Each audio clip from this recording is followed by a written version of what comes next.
Hey everybody, welcome to episode 5 of our Let's Play series for the INNSMOUTH case. Since this game seems to not really have an ending, we are going to be ending it after the next episode for now. We'll be possibly diving back into it in the near future. However, there are some other games that I want to get to that are slated, so that's what we're going to do. We've died a few times, we've met some aliens, so now let's continue with the story. Let's play. All right, welcome everybody to the INNSMOUTH case. I think this is episode 5, maybe, I don't know, doesn't really matter. You see your park and ride, Gilman Hotel, Harbor, City Entry. So we can go back to the park and ride. Well, we're gonna go back to the harbor because that's where we were at last time when we did do our last episode. If you want to go back and watch that episode, please do so. Anybody who's new here on the Twitch channel that hasn't checked out the YouTube channel, that's the link to the Todfather 6 official YouTube page. It has our Let's Play series. It has YouTube exclusive Let's Play series, which I'm working on a new one for. Clips, all of my clips are trimmed down to be played on there instead of TikTok on Shorts. And I've also been doing some small documentary-esque things with video games and themes. And I'm looking to expand to more topics outside of gaming soon. So we're gonna go back to the harbor because the last time we went to the harbor, we went to the lighthouse, and then at the top of the lighthouse, we got transported to a spaceship. And we spent our entire life on a spaceship to be transported back to Earth later on. As you wake up from the restless dream, a bright light shines into your eyes. It feels like a burning sensation directly penetrating into your brain. After the initial shock, you gradually come to your senses. You're no longer in the lighthouse. You find Hey, Fox. You find yourself in a huge round chamber of dark, smooth stone. Curved lines adorn the wall and give off a soft fluorescent glow. You begin to wonder how many hours you've been knocked out. Did you have a stroke? No wonder, given all the stress you constantly put yourself under. Sound. A chirping and clacking that vaguely reminds you of insects. Only it's louder and seems to be coming from directly behind you. Someone's in this room with you. You turn around quickly, trying to find the source of the clacking sound, and you regret it immediately. Well, this is the same. Okay. No, we're gonna go back to the main menu because we've already done this. We're not going back to that.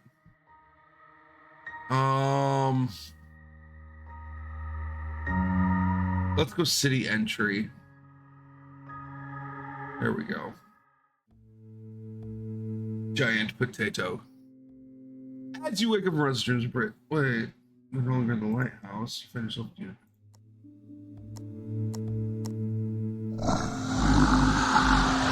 What the hell? Oh, okay. I know what happened. You used to think of slugs.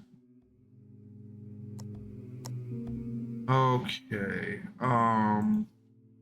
This is weird. Yes. Because I don't want to do that whole part again.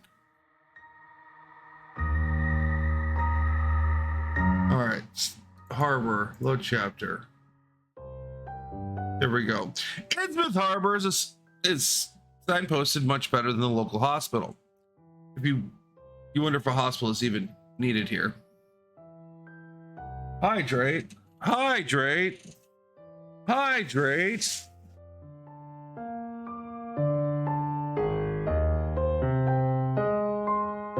There's been some updates for the Pando extension that I need to check out too.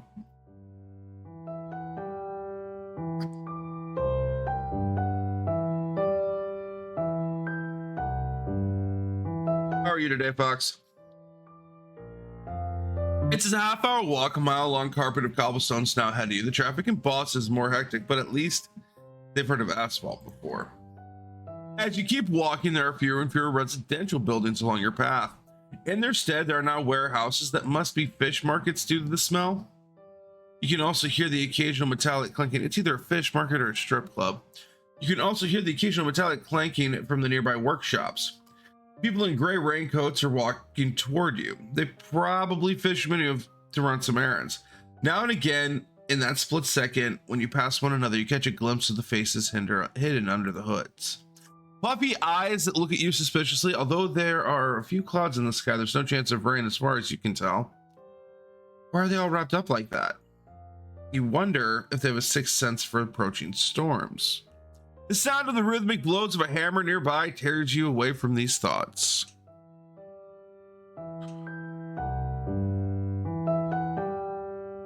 Nice, Fox. It'll be interesting to watch the work in a shipyard, but little Tabitha is unlikely to be here to play. From a distance, you can already see the masts of the boats, which rise up to the sky like the row of spears.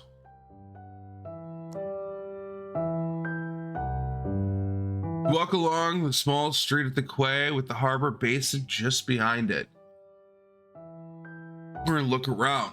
A view of the harbor is splendid. Boats of all shapes and sizes are coming and going. Nets are being emptied out and fish seem to be endlessly splashing into huge freezer boxes. Local trades are being sealed with handshakes and... excuse me.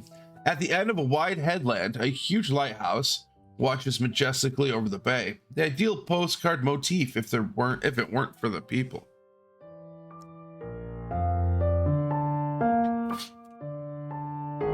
Fucking allergies. You only know fishermen from the movies, and you have to admit you have certain prejudices. These include: they may have weather-beaten skin, and the captain always have well-groomed beards. They're either strong, silent types or hard-drinking lads who sing filthy sea shanties. But these creatures in front of you are neither majestic nor Larry. They move around more like tragic hunchbacks you can expect to see in French cathedrals. Dude, it's so bad right now. Like, I'm doubling up on my medication and it's still awful. A few yards to the right, there's a fork in the road and the road sign pointing further north. Its inscription reads Innsmouth Paradise Beach. In the far distance, you see a building that looks like a church. Hang on, a church? On the coast? How eccentric. Yeah, dude. You go. We're gonna go to the beach this time.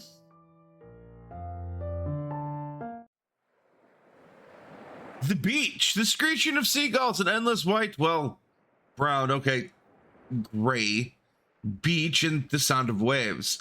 Clean, well, potentially clean water. The algae are way too dense to really tell.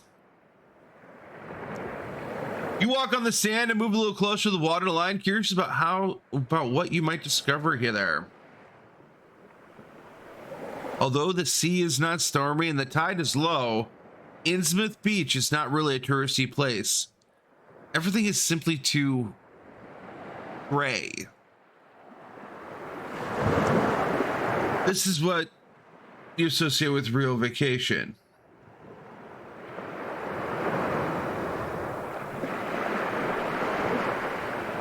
The sea. On the horizon, the ocean looks limitless. The rhythm of the waves is hypnotic. Spending time here is much better than visiting the dive bar next door. In the future, you should make day trips to rundown coastal villages more often. Lost in thought, you keep wandering over the dunes. You notice how all the colors of the sea and the beach seem to be swallowed up by the strange light conditions here. You hold your hand up in front of your face. Your skin looks gray and matte. But still, you feel relaxed. The murmur of the sea invigorates you.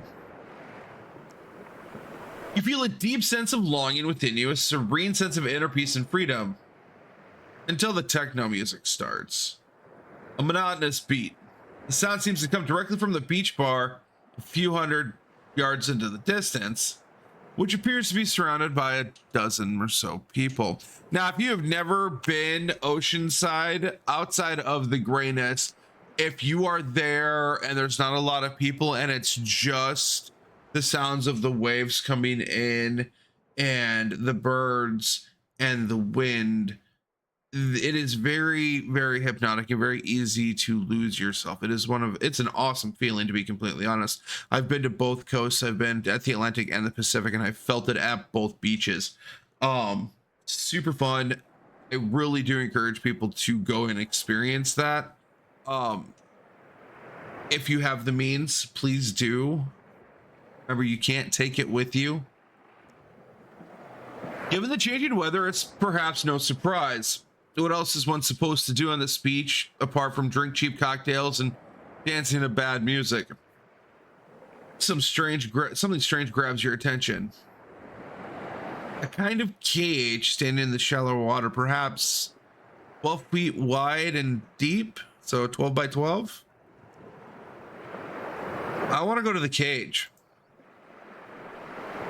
Thanks to the low tide, you're able to get close to the strange object. The sea has retreated into the distance, and so the cage stands there, looking strangely lost. As you approach it, you take off your shoes and socks and turn your trouser legs up a little. Finally, you stand in front of the cage. There's a visible line on the cage about 3 feet from the ground. The metal on the top half looks quite stable. The bottom half must normally be submerged in water. Slimy black algae winds around the metal rods. What's strange to you? Size of the cage. Seriously, what are they trying to catch? Giant lobsters or tourists? You chuckle. It's a tourist trap. That's all you find here. You linger for a bit, then walk back to the sandy part of the beach. The cries of the seagulls are increasingly drowned out by the early 90s techno beats. One note, that's all some people need to enjoy themselves. One note in an endless loop. The owner of the beach bar is taking great pains to make up for some of INNSMOUTH's sets.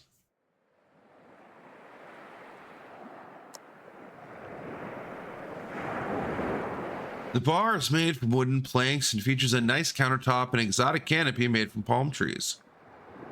Admittedly, the palm trees are no longer green. They're gray and dried out, just as if a demon had sucked the life force out of them. That's called a succubus, boys and girls. But it's easy to imagine that all this must have looked quite pretty once.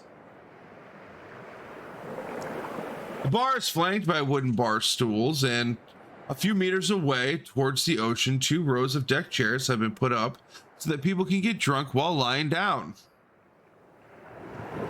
From a distance, the bar looked busy, but now as you arrive, you realize the party is already over.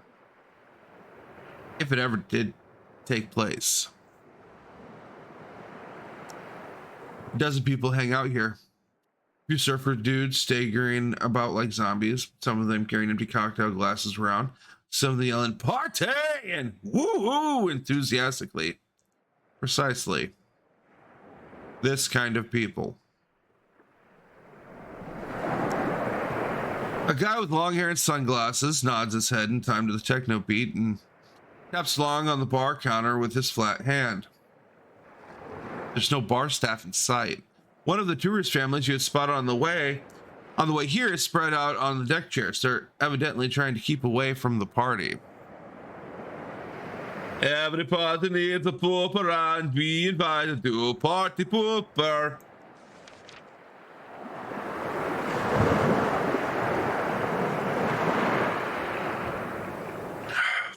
You look around. We're gonna sit at the bar. You follow an instinct and sit down at the bar. The place reminds you of your favorite bar in Boston, only that there's sand in the ground instead of vomit. Well, it's probably sand and vomit, but you feel at home. Oh, Fox, this is starting to feel a lot like college. What a small world. Lonnie, your ride from this morning is poking at the slushy fruit remains in his cocktail glass with a straw. Now it's over to you and you sit down. This is clearly not his first drink. Where's the bartender? He starts poking at his glass around and pushes bandana into place. Oh no, things are really happening. You get me? Then Zeke took off about an hour ago and since then no booze. He sighs. It's the kind of sigh that you might hear from a war veteran. Why would someone simply leave a busy beach bar, a bar with an unattended supply of alcohol? Something's not right. We're gonna wait for its return. Time passes. Your bottom slowly becomes numb on the uncomfortable bar stool, but now you're too late to move. Finally, yeah, about time. Some of the tourists proclaim. What's going on here? A bored-looking man enters the area behind the bar. You wonder how old he is, but it's hard to tell. He's wearing a stained green shirt and a squiggly G is embroidered on the left breast pocket. This must be Zeke, the bartender. When word of the barman's return is spread, holidaymakers swarm the beach bar with like bees around a honeypot. Oh, I was sorry it took so long. Part-time job at the hotel. He says bored and attaches a sign to his shirt that reads, "Happy to serve you today, Ezekiel. You get one round of INNSMOUTH specials on me." He expertly lines up a row of tall highball glasses and begins to cut up a pineapple. People start shouting, "Go Zeke, go Zeke." Two young men start chanting. They enthusiastically jump up and down while hugging each other. It takes a while until the first rush to the bar is over. You wonder what you could ask Ezekiel. We're going to try the INNSMOUTH special. You're curious, what's the INNSMOUTH special? An STD?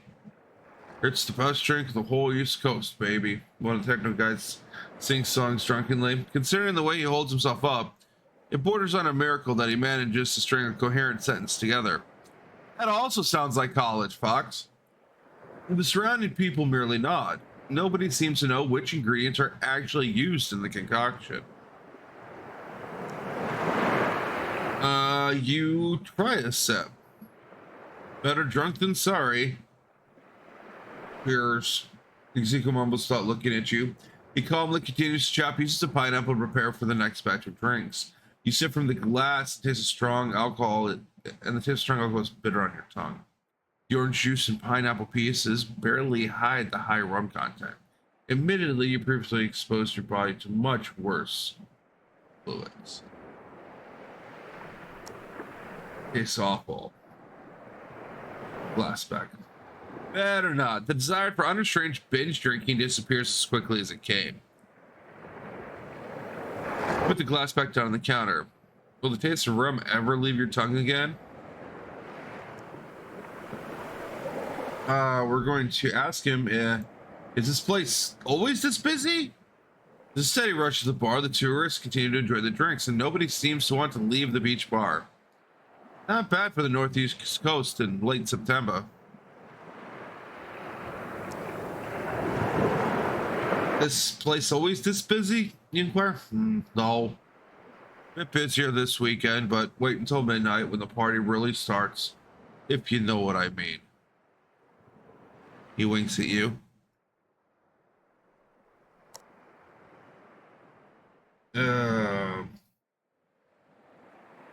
You say, no. What's gonna happen at midnight?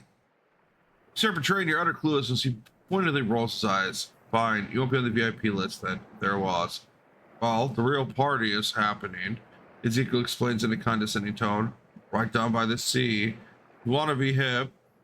Go there. You feel a bit queasy in the stomach. Probably the concentrated rum. You want to be hip? Yeah, sure, why not? It's an adventure game. Yes, oh, God, yes. You kill to have some random dude call you hip. Count me in. How exciting. Only with great difficulty do you manage to keep your composure and continue the conversation. We're going to leave him in peace. With a heavy heart, you leave the man to his work. You've already spent too much time during this investigation at the bistro bar. So what now? Deep breeze makes you sleepy. You trot towards the deck chairs in a haze. It can't hurt to just rest for a moment. It means you'll be able to resume your mission full of energy, or whatever. Some of the chairs are free. I'll offer excellent views of the sea and the increasingly cloudy horizon. You're spoiled for choice. Of course, you're going over to where the other tourists are. Why not? Maybe you'll be able to learn their language if you spend time around them. It's one the family's already noticed a few times today. Happily chatting parents who are constantly eating and their chronically bad-tempered children. I almost screwed the pooch and said that they were happily chatting parents who are constantly eating their chronically bad-tempered children. Reading comprehension is a skill you need to learn early in life, children. The four are hard to miss with their loud chatter and tasteless tourist outfits. They've settled on the deck chairs, sipping on some soft drinks. You clear your throat. The international sign from hello there. I would like to say something. General Kenobi.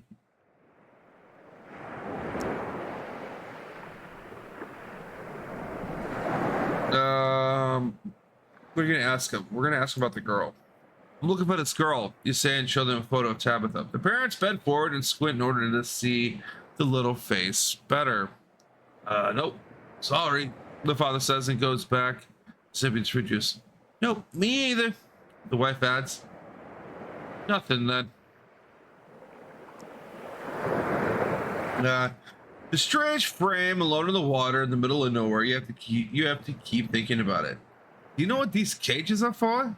Yes, the parents. Oh, those? The father said, we've just taken photos of them. I think they're for our children to climb on. They're not meant for children, his wife chips in. That's how people here catch lobster and whales and things like that. Bullshit, the son murmurs. He pokes the sand with a wooden branch, probably imagine he's stabbing someone. From the Middle Ages, the people are put in there to drown. Kids. Eef.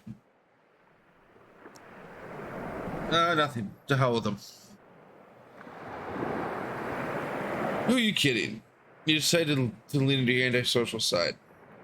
You get comfortable on the deck chair. The incoherent chatter of the family remains merely static noise in the background. Not too shabby. The dark clouds drawing together on the horizon worry you a little, but they're far away enough for you to simply enjoy this moment on a beach. Technically, you have been near a beach the whole time, but you couldn't really switch off. There was a haunting sense of danger, a feeling of paranoia you simply couldn't shake off. Luckily, paranoia has gone now. A cool sea breeze caresses your face. You tune out of the as you tune out of the other tourists' annoying conversations. Okay, so this was not written using one standard American vernacular English. Two, I initially had thought it might have been written using British, but it feels like it was translated to British. So just some weird verbiage placements in the way the sentences are structured. And I've said this before about this game. You listen to the murmur of the waves, the regular to and fro of the sea. It's a soothing effect on you. Your eyes fall shut.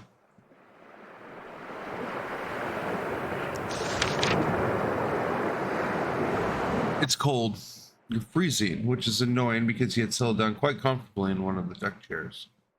You could swear you noticed a shadow while half asleep. There's a figure who tried to grab you and carry you away. Is that a dream? A chilly wind blows in your face. Ah, damn it. This case is going to be the death of you. Simply lie there as if dead. Your attempts to return to a more comfortable position are punished by a stabbing pain in your behind. Some bit of the chair is digging into you. Probably a cheap model. Damn tight asses, you mutter weakly and push yourself up and Now, push yourself into an upright position.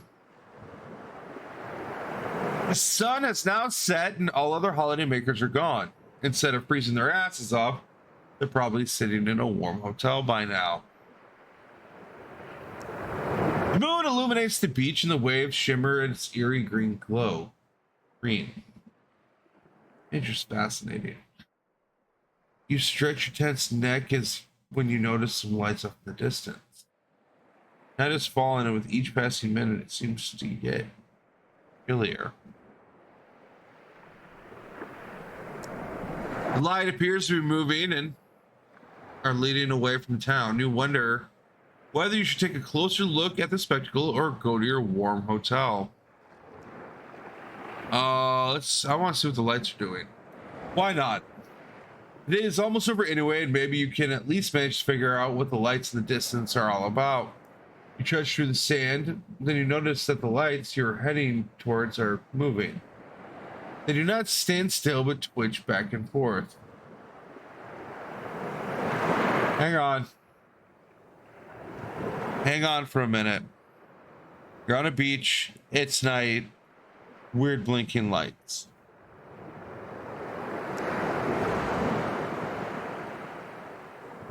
This is clearly a UFO sect. These nerds are probably making crop circles in the sand circles, so to speak. What might the lights mean? Are these idiots trying to use some kind of Morse code to attract the attention of flying saucers? You've arrived. Somewhat indecisively, you stand on a sand dune and take in the spectacle. There are 20, maybe 30 people who have gathered here at the beach close to the waves. You can see that they are naked under the rags and nets they are wearing on their bodies. Okay, it's the sex cult. I picked the wrong one.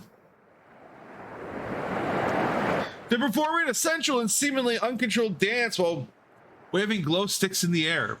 The masks that people are wearing seem familiar from film and television. Distorted faces with angry mouths and goggle eyes.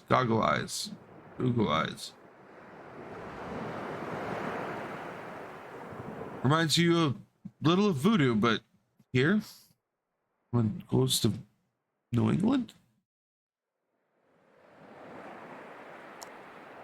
you're not quite sure anymore whether you are at a rave party or actually an exotic fertility ritual. The acoustics are bad. Instead of the clear techno beat, people are relying on singing. They could do with rehearsing, though. Without any sense of rhythm, people are chanting the same refrain over and over again. Iya, Cthulhu Flatagan. We're gonna watch.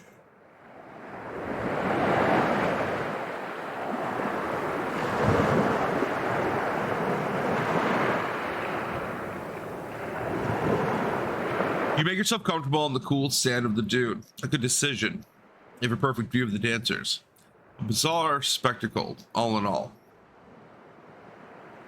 And exotic. You didn't think that a dump like INNSMOUTH could put on performances like these. The men and women stretch their bodies into impossible shapes and keep singing their admittedly somewhat monotonous song. For minutes on end, they run around in circles in the sand. The ground is marked with glowing green spray paint. The people keep brushing up against each other. Some of them are really going for it and have started licking each other. It's a yipping pile! That means you disapprove. Such a performance is probably the annual highlight for these country folk. Let yourself go once a year and spend the remaining 364 days stiff as a poker. You wouldn't like that. You smugly keep watching the bizarre performance from a distance.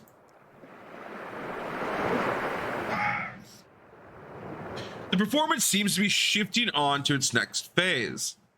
Another group of amateur actors join the dancers. They come straight out of the water and wear costumes more suitable for Halloween than a rave party. These green shimmering costumes are very strange indeed, and you can't make much of them. No doubt the men are walking on stilts as they tower over the dancers. Long, much too long, arms dangling from the sides of the puffed out chests, which end in clawed hands. How are they supposed to dance with that? And then those helmets, deformed mouths, sunken noses, ugly pop eyes. They remind you of footage from deep sea nature documentaries. The gods and people are warmly welcomed and mingle with the people. Then they start to, whoa. Okay, this party is definitely X-rated. A brave choice for a tourist entertainment program. I mean, they do say sex sells. You keep watching. All that's missing now are nachos and popcorn. Spellbound by the spectacle, you leap forward. Lucky that you're watching the whole thing from a distance, small distance, because whoever put this on will certainly be charged an admission for the spectacle. When you see what you see here can usually be found on dubious websites. I mean, that's what people say anyway. Meanwhile, all the costume figures are rolling in the sand with the dancers. No one is singing anymore. The monotonous chant has turned into soft moaning. You're starting to get bored. After an exciting start, the orgy quickly loses its appeal. You give the performances a maximum of 5 out of 10 C stars. Maybe it's time to head home. We're gonna watch just a little longer. I don't think we're done here yet. Well, you're here already. Might as well. You're wasting your time. There are no more twists to the performance. Granted, a surprise orgy is hard to top. When you have already given up hope, then something does happen, though. Costume performers gradually remove themselves from their partners and leave. To be precise, they go back the way they came, into the sea. The whole scene, initially a place where people danced in a slightly demented fashion, is now littered with heavily breathing, blissful, smiling actors. You can only guess at what the deeper meaning of this performance was. You think it's likely that you witnessed some live performance art. Très chic. Another anecdote to share with the bartender back home in Boston, or God forbid, your family. Maybe a priest. Suggestion, but maybe a priest. Okay, you're done with this. Compliments to the amateur actors who are still lolling around naked with each other, especially given these cool temperatures. Can't wait to get into a warm bed. Let's just hope that by then, these images will have disappeared from your mind and won't disturb your sleep. You pat the sand of your choice and make your way. You pat the sand off your clothes and make your way to the hotel.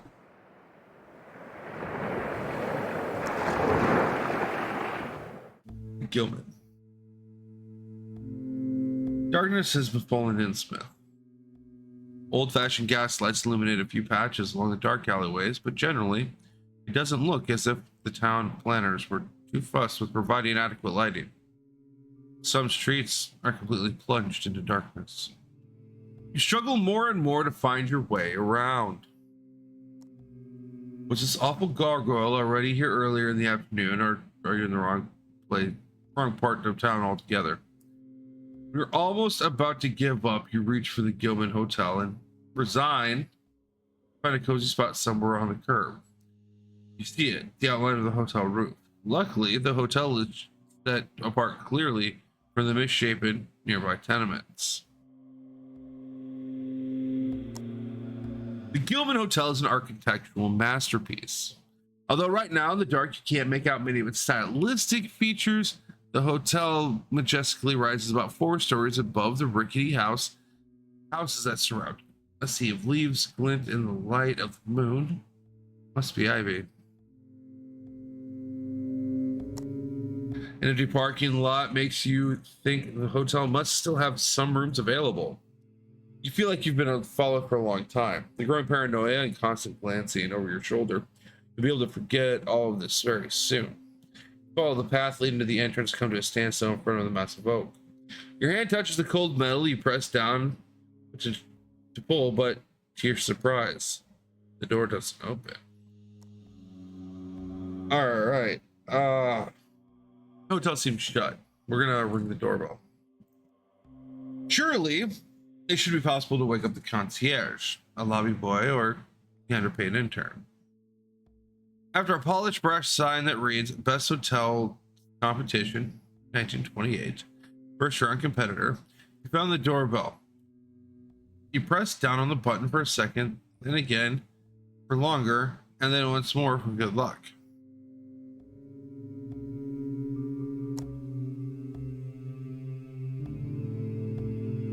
Whenever the doorbell is ringing, you can't hear its chime from out here.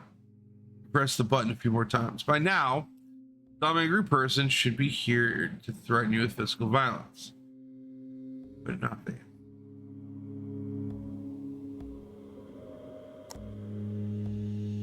The owner of the hotel is making it very difficult for you to spend your money. Knock on the door or look for another way in. We're gonna knock on the door. Was not expecting that sound effect. They've asked for this. Hoping to wake up one of the hotel guests, you pound your fist against the door. Apart from a bit of dust falling off the door frame, your efforts are in vain.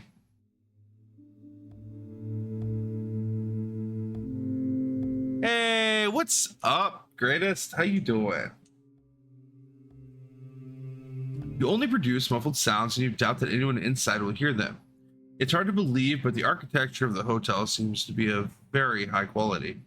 You begin to wonder why anyone would waste their exquisite workmanship on a place like INNSMOUTH.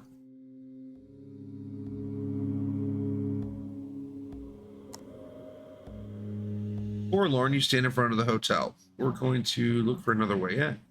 You walk around the property. Metal bars in front of the windows make it impossible to simply climb inside. But you had at least hoped to find a lit window in which you could knock and make yourself known to someone inside. They won't even let you give one of the night shift staff a good scare. All the rooms inside the hotel seem to be in complete darkness, including the foyer. No one is working. No one is having a drink at the hotel bar.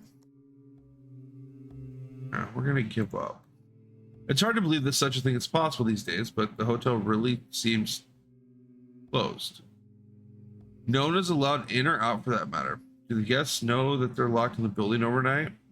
Will there be another gormless tourist in an hour or two just trying to get in just like you are now?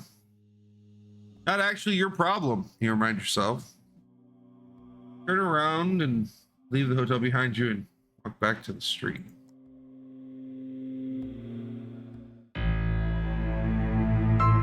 All right, this is actually a good place to stop to go into our first break.